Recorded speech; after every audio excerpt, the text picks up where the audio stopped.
Hey there, welcome to the Inner Success Alignment Method YouTube channel. I am your host and your coach, Issa Rooney. I am so glad you're here today.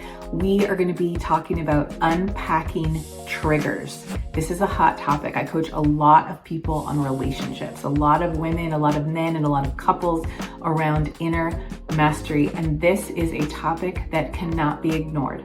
So grab a notebook, grab a pen, and use this 10-minute micro coaching session to catapult your life to get more clarity and more confidence inside your relationships today.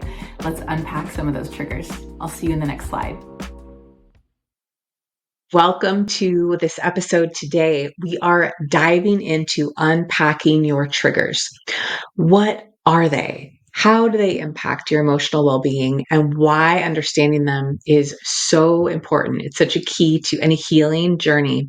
So we're going to recognize our triggers and we're going to start to see patterns that emerge, and it's going to help build self-awareness so we can take those intentional steps towards growing in the direction that we feel God calling us into.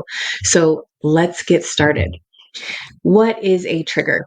A trigger is any word, action, event, or situation that provokes a strong emotional response in you. Often triggers, they really connect us to past experiences, any unresolved pain, fears, or memories, and they can range from super subtle to very intense.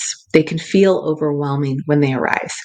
Triggers are essentially these emotional shortcuts created in the brain that are a protective mechanism. They connect kind of present day situations to past pain or traumatic experiences.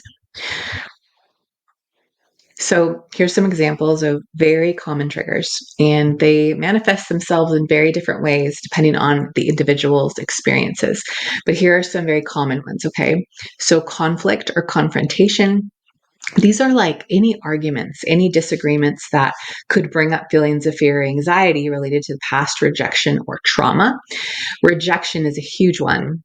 Being excluded, being dismissed can immediately connect to feelings of abandonment and unworthiness. Criticism. When someone judges you, as people do, it may connect to earlier feelings of inadequacy or fear of failure. There's also loss of separation. So losing someone or something important, that's a big deal. Feeling ignored or invalidated. So not being acknowledged or heard, it can really deeply connect you to fears of invisibility or worthlessness. These are simply triggers. They are not truth. They are triggers that they range from small, almost imperceptible moments to intense, severe emotional reactions. So this is how triggers affect our life, right? They really affect it in profound ways, especially in relationships. And when we experience a strong emotional reaction to a trigger, it sets off this chain response, emotional reaction that is most likely unwanted. So we have this wave of fear that comes over us, and we're afraid of repeating the past again or being hurt again. Then you go into avoidance, and you might avoid similar situations or relationships or conflict, right? Then we notice certain patterns come, and these can be arranged. They're different for a lot of people, but the patterns reinforce any negative beliefs about yourself, your environment, your relationship. They start to make themselves known and on this negativity bias. And then isolation. You may isolate yourself to protect yourself from future triggers, right? The goal is to break this chain. We want to break this chain by becoming aware of what our triggers are so we can intentionally begin to choose a healthier response. So here are 4 actionable ways that we're going to identify your triggers. Now that we know what triggers are and how they affect us, we want to talk about how to identify them. Here are actionable steps to help you get started, right? The first thing is reflect on your emotional reactions. When you feel a strong emotion, pause and ask yourself, why did I react that way? I want you to journal these responses. Write down situations that might have provoked a strong emotional response in you. Journaling really does help us to spot patterns and to notice languaging and thoughts and feelings that we're having. It helps us to see it outside of ourselves, outside of our mind. I want you to notice reoccurring patterns. So look for themes in your life or your relationships. Do certain situations trigger you more often? Are there things you're talking about with your friends, your colleagues, your spouse? Like, oh, it just always bugs me when I'm triggered by XYZ. Pay attention to your physical responses. Is your body responding to these emotional triggers too? Often the body responds first, and then we follow with the thoughts and the mouth going off about a lot of different things, right? So I want you to pay attention to notice signs of a racing heart. Maybe your breathing stops or it gets really shallow. Maybe you feel a tightness in your chest or your stomach goes into a knot. Awareness is really the very first step to healing. So once you identify your triggers and take some time with that, again, always feel free to pause this and take some time to use it as a journal session so you can kind of self-coach through it with a little bit of guidance from me.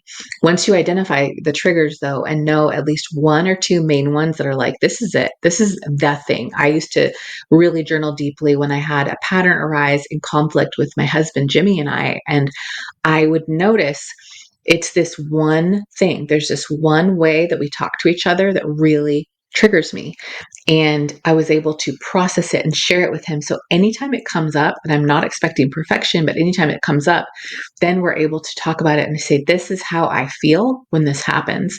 He's able to be aware of it, but then it's my work to communicate it in a healthy way. Notice what happens in my body and notice that it didn't originate with him. So, this is how we can move through a journey of transformation. This is a pathway, right? Being aware, recognizing we have a trigger, recognizing that it evokes this response in us. There's a reason for that. We're trying to remove any self protective mechanisms that don't need to be there, that are causing undue strain, stress, trauma, cortisol rising. So when we have that awareness, next is acknowledgement. We want to accept that this emotional response, it just exists, it's here. And whenever we judge it or shame it or hold ourselves to an account that it shouldn't be there, it's really hard for us to release it. So this is where we want to give things over to God too, and just accept like, hey, this is something that triggers me. So I'm not going to judge it. I'm just going to simply let it be something that's not me.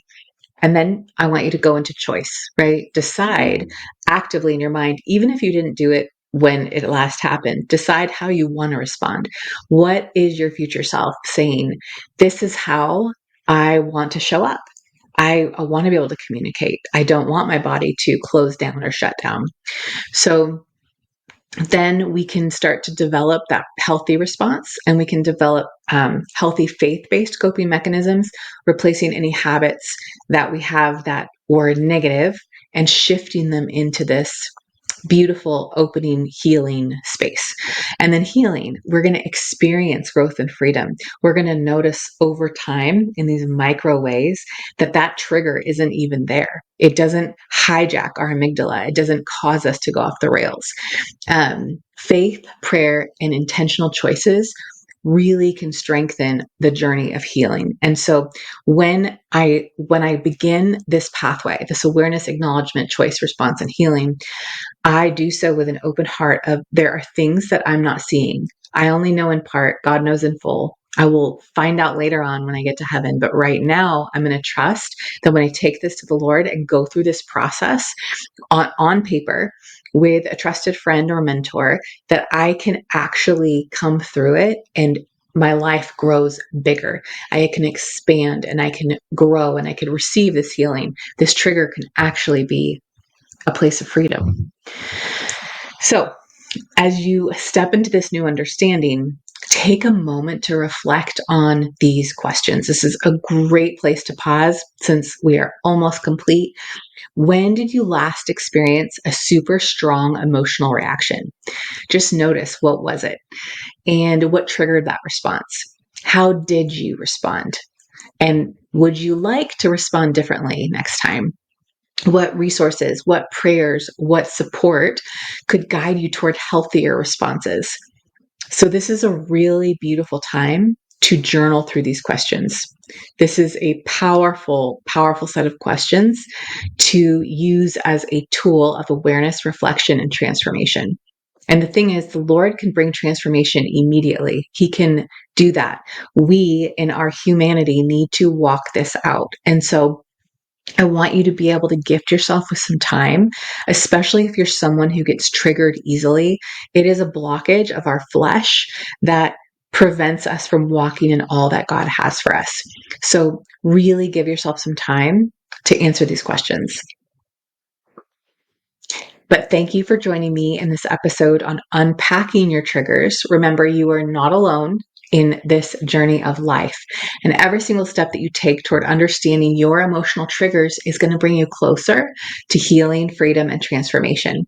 So keep journaling, keep praying and reflecting as you grow. I want you to stay committed to the process and trust that breakthrough is coming. You are worth this journey. And I will see you in the next episode. Thank you for watching this video today. If this message spoke to you, do not forget to like, subscribe, and share. And if you are ready to step into clarity and confidence, visit isamethod.com to learn more and join my email list for exclusive insights. Follow me on Instagram at isamethod for daily encouragement and check the link below. Book your free clarity audit today. Your breakthrough starts now. Let's walk this journey together. I'll see you in the next video.